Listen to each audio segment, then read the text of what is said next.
Welcome back to ESBR Boxing. My name is Greg.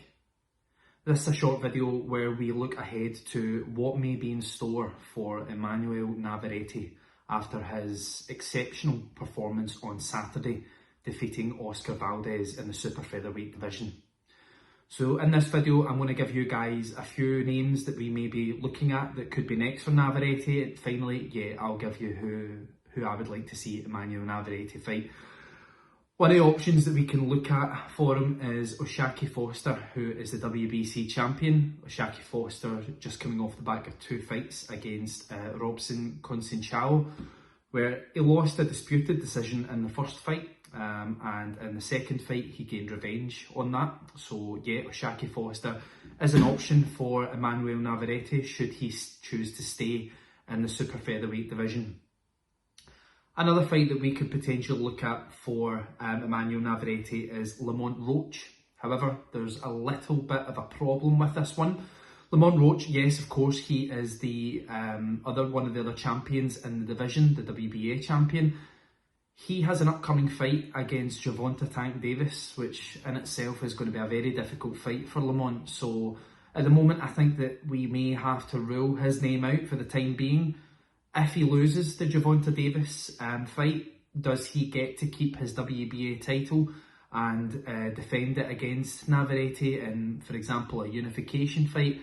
It's something that I suppose that we'll just have to wait and see. Another option that we could be looking at for Emanuel Navarrete is to go up again to lightweight. Now, he had an unsuccessful attempt against Denis Baranchik, who is a very good fighter in his own right. Absolutely no disgrace in losing that fight, but it's an option. Navarrete is a fairly big super featherweight, so it could look to return to the lightweight division to maybe pick up another world title if there's an opponent out there that Navarrete is capable of beating.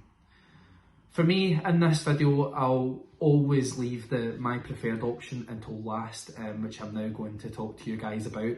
My understanding is that the IBF are ordering a shot at their title, which will be between Anthony Cacace and Sugar Nunez.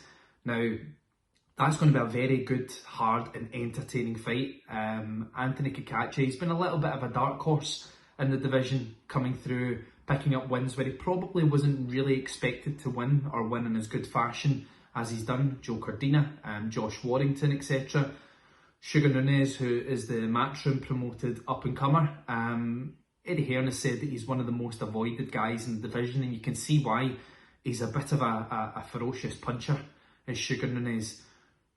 Should that fight happen, I slightly lean towards Sugar Nunez. I think the power could just tell, although Anthony Cacace, he's got a very good chin in his own right.